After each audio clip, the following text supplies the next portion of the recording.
Hi, I'm RC Jim, and no, I'm not having a big smile on my face today, but nonetheless got a bit of determination happening.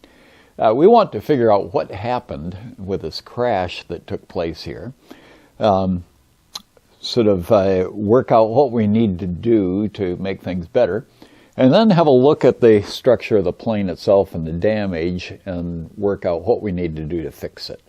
So let's begin by talking about the crash. And so let's have a look first off to see what happened in the video. Now a real tight turning circle.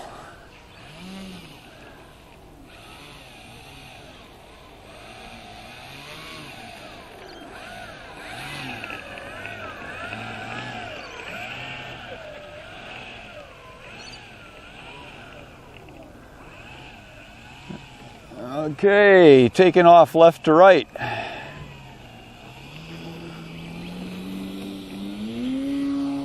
Oh, she wants to fly and something just came off the plane.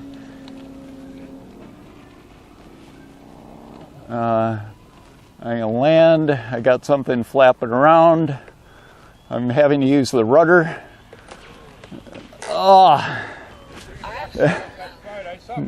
Yeah, I got no aileron control. Well, one of the things I love about my Radiomaster is the data that it collects in the logs that are there. And I know other radios do that too, but I've started doing it with the Radiomaster, I suppose because of the Radiomaster you end up looking at what's on the SD card and all of that a lot more. But nonetheless, we've got data for this entire flight as well as the video. And what I've done is I've gone through and I've had a look at the data, what's happening with the flight controls, and then I've taken notes from the video of the exact times that certain things have taken place. So let's go through that. First off, you got a lot to look at here, so we're going to be focusing on the green and the blue, but let's consider some of the other things before we do that. The gray line here is our altitude, okay? So the Lemon receiver has got an altimeter in it, and it actually shows you how high you are off the ground, and that's going off the scale over here. So we got up to a height of, 43 meters, something like that. But anyway, so we're on the ground here. We go up and we gradually descend until we crash, down here. So that's our altitude. So that shows us that that's our flight. The second thing is to have a look at the throttle, and that's this up here. So keep in mind for all of these 4 channels, the basic 4 channels, these are our servo, or the signal levels. So you got minus 1500, minus 1000, 1000, 1500. So basically we're looking at from 1000 minus 1000 to a positive 1000. So before we get off, we've already started applying the throttle back here, back before all of this happened. And so the throttle is already significantly advanced, and we never do get up to full throttle. The plane just jumped off the ground and it didn't need it, so we had a certain level there, and then we back off of the throttle as the plane is coming down. Okay, so that's the throttle. Then the elevator, that's this line here. So we start out with up elevator to just keep the nose from going over and that type of thing. And basically we get up to neutral in the middle, and then we continue to hold on the elevator to the end. So for the bulk of the time, the elevator is in the up elevator position, sort of starting up more of the up elevator, nearly full up, and then gradually coming down to neutral, and then gradually increasing to full up by the time we get to the end. Okay, so that's the elevator. Yeah, so the rudder and the aileron is what we want to be looking at especially. Now the aileron is the blue and the rudder is the green. Both of them are to the right at the top end and to the left at the bottom end, okay? So as we take off from the ground, just right from the very beginning as it's coming off the ground, it's having a slight roll to the right. And so as we give it the left aileron, we're able to level out the wings. And then, of course, by the time we get up in the air, we are starting to follow the end of the field around, and we're wanting to turn to the left anyway, so it's rolling to the left, and as it's rolling to the left, we're backing off on the aileron. All of that time, the rudder has been neutral. It had a little bit of a correction happening just prior to takeoff, but once it left the ground, we left the rudder alone for a while anyway. So it's rolling around to the left, but it's going too far, and it gets an extreme left bank over here. It's not quite perpendicular to the ground, but it's really a very steep left bank, and that's in spite of the fact I've gone, virtually halfway across on the aileron stick, and it's got this extreme left bank. Okay, so we keep pulling on, putting the stick farther over to the right to correct that bank. And sort of at some point in there, we're thinking this is not doing what it's supposed to be doing, and so I throw in the rudder as well to help straighten it out. Well, with the rudder being added, when we get up to about here, we've got the plane more or less level again. Okay, so it's gone extremely to the left, and we've brought it around to be roughly level. And even though we've got it to level here, from there to here, we only have a very slight right-hand bank in spite of this huge amount of right-hand correction that should be taking place. Now keep in mind, each one of these things here, that's just 1 second. Okay, so this whole flight lasted a total of 56 to 116, 18 seconds. Is that right? Yeah. 58 seconds, and that's 1 minute 16. So it didn't last very long at all. It was zip, zip, zip, zip, crash, and not hardly time to think.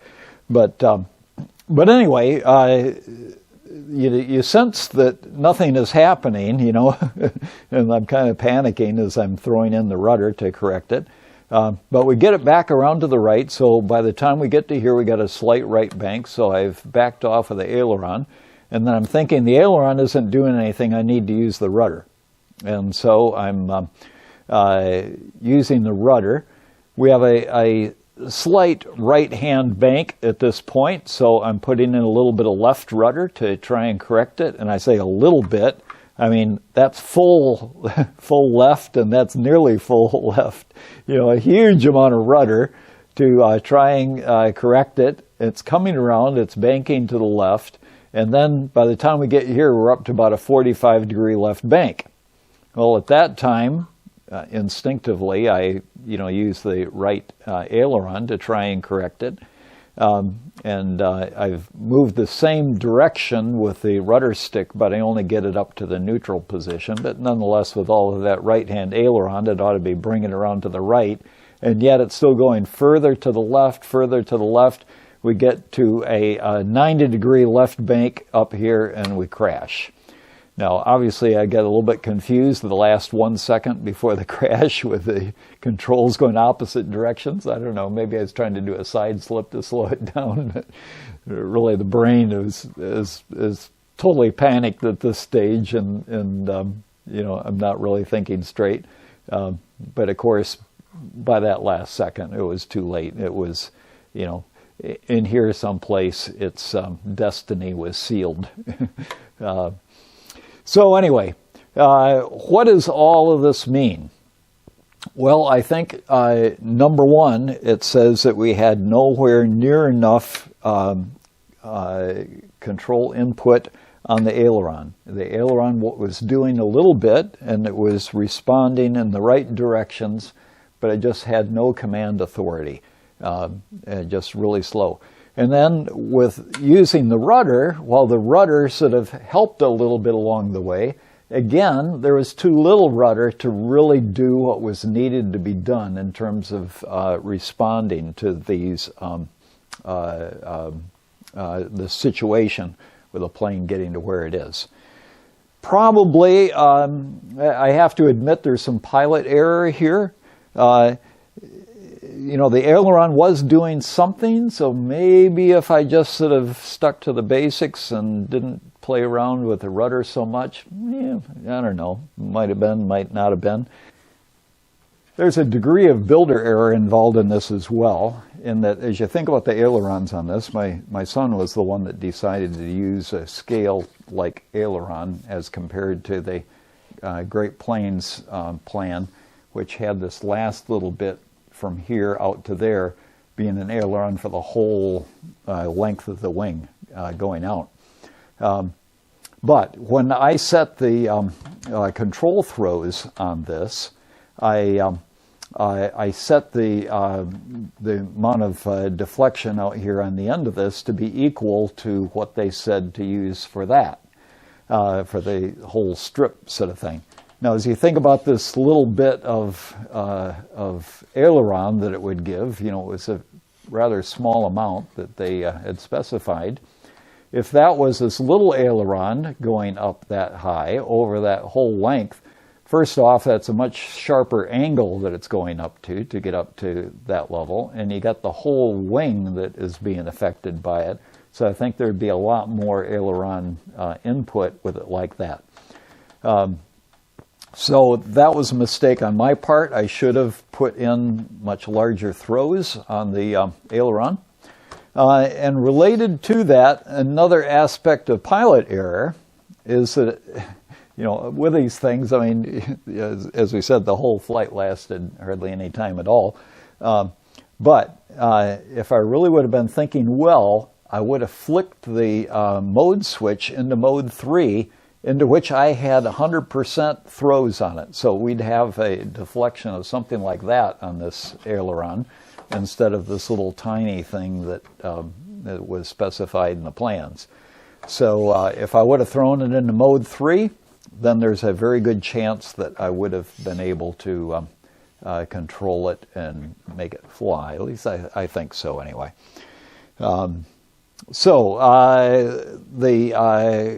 What I conclude from that is that I'm going to try again. I'm going to stick to these control surfaces, but one thing I am going to do, and a thing that I thought about, is the fact that we got this big groove in here in front of the aileron. And as you think about the aerodynamics of the wind coming over there, this is going to create a lot of turbulence. And the turbulence from this groove might be affecting how this is changing the lift. So one of the things I'm going to do is I'm going to put some clear acetate, the sort of stuff we use for the side windows. I'm going to attach a strip of that along here to where it's attached on the wing side, and then it's free to slide back and forth as the aileron goes up and down, but something to make the air flow smoothly across that.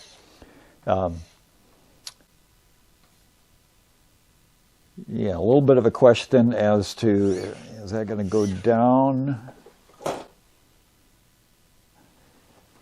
It will be when the aileron is down that way that it'll have a slight gap on the end of it, but I think it'll be better than this. It'd be wonderful to have a wind tunnel to try these things out on, but I think I might try that as well. So we're going to use a lot more control throws on both the ailerons and on the rudder. And while we're at it, we'll add some on the elevator as well. Keep in mind, when this kit came out, they didn't have Expo. You know, you just had full control of the things and no change, just a linear control going in and out. With our Expo, it allows us to have a much larger total deflection when it's all the way over there and still have fine control there in the middle. So I think we can get by with a lot more there. Now, one other thing I might mention is with these the trim, I just used covering and I ironed it on. The yellow stayed on fine, no problem with that at all, but this green, and yeah, I think both of them came from China, one of those cheap outlet sort of thing, and this green stuff, it was actually shipped to me folded up, you know, they got fold blinds here and there, but anyway, it did not stick very well. So in the future,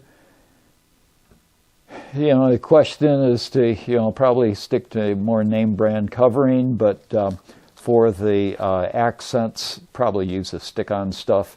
And that would also allow me to have it come right across the control surfaces as well. So let's now have a look at what we need to do to this plane to get it fixed and back in the air again.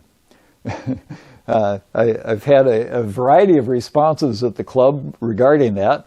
A couple of guys figure it's just not worth it. It's a Decathlon. They're horrible. Any big ones, they just don't fly well and all of that.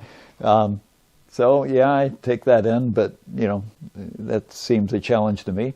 And the other response I have is, boy, that's just way too much work. You know, it's just, you know, the wing, not too bad, but, boy, the fuselage, I mean, it's more or less destroyed. You know, just way too much work. Both of those things I just see as a challenge. So let's dig into it and see what we need to do. First off, the wing, basically pretty good shape other than this section in here. So this section in here, we're going to have to rebuild the ribs and so forth.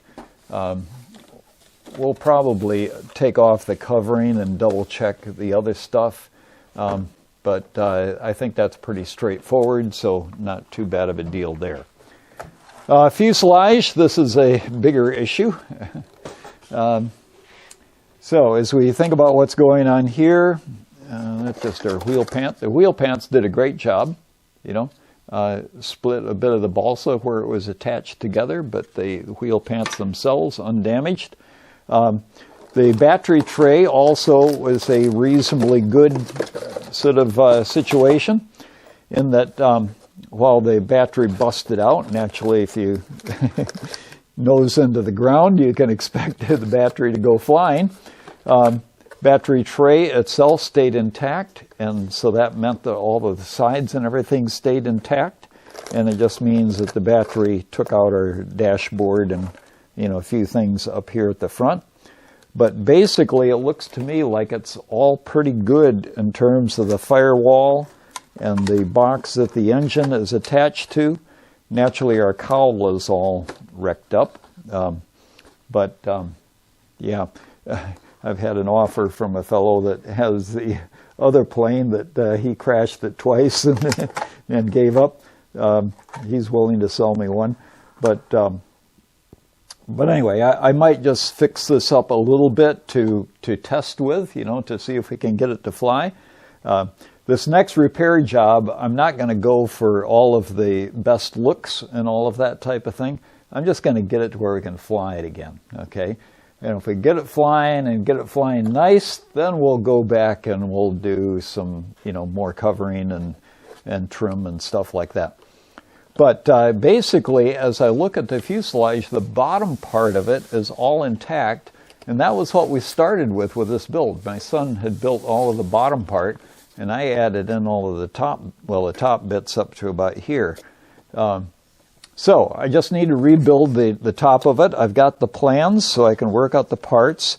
We've got a few things that would be connecting through to below, so I'll have to make sure that structurally those things are okay, and that includes some of the plywood bits here on the side. So we might do a little bit of clearing out of some of this stuff to where we can get new members all the way down. But I think that's going to be okay. We've gone ahead and opened up the plane to just verify everything that we've got. So everything looks very solid in terms of the engine mounting. It looks to me like this bracket here might be just very slightly bent in, but that actually might have been from a previous incident. this motor was in my Dauntless when it crashed, so it's that damage there was from that crash. So anyway, this box and the firewall and everything seems to be very solid. Again, very solid all around the bottom. One exception being there's a break on the side over here. There's a break right there, and that's broken loose from the former there, and a split across here. But all of that is easily repaired.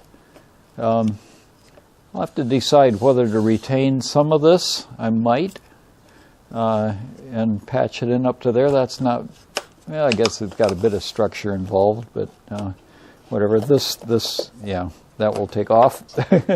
I want to rebuild this top part, and in here we'll be coming down inside with some bits to give it strength for the top. Here you can see the mounts that I had for the battery compartment, or the battery tray. And the battery tray itself fared very well. The screws all stayed in place, and all of the basic structure for it is all intact, with the exception of the front panel, which just simply got knocked out with the battery, and that'll go back in there nicely. And I'm not sure what hit it on the back, but something got it there. But very easily taken care of there. Our windscreen with the screws in it fared extremely well. No damage at all to the windscreen, so we'll just clean it up and can screw that one back on, so no problem there. Landing gear is bent. Of course, the wheel pant, we have a very easy fix on that. In fact, basically just screw it together. So just a matter of, we'll go to the plans and make the parts that we need to build this top part of the fuselage. We'll rebuild that. We'll decide what we're going to do in terms of patching into this back here, but I'll probably retain the back part of that and then just splice it in from there to there with some reinforcing underneath. Yeah, there's a little package shelf back here that my son made for it. We don't really need that at all anyway, so we won't worry about that. That's not needed for any structural purposes. Yeah, that has gotten knocked loose there, but that's easily fixed.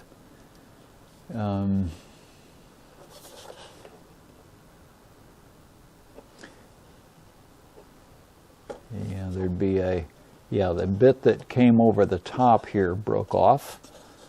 I can see the parts in there for it. That might have been balsa, just simply to form up the top of it.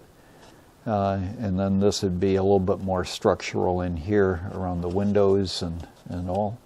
Of course, the radio gear, all fine, no damage there at all. With regard to the cowling, there's this break out here, and a little bit of a break there, a split across the top. For our initial build, I'm just going to patch together what I can on this, and I'll use maybe some silk and some resin to patch in at least some of it. May not do all of this down here, but we'll at least get some of it there to where we have something on the front to help give the airflow similar to what it would be if it was properly done. And again, if we're going to finalize it later on, I might replace it. But for now, we'll get by with that. So we will get stuck into this, and again, I'm going to give you little video updates along the way to show you what's happening and step by step. Given that you want to keep in touch with what's going on, make sure that you click on the little subscribe thing, the little circle down there, and of course have a look at the other videos on the channel. Well, I'm RC Jim signing off. You have a great day, and you enjoy your flying and building and repairing.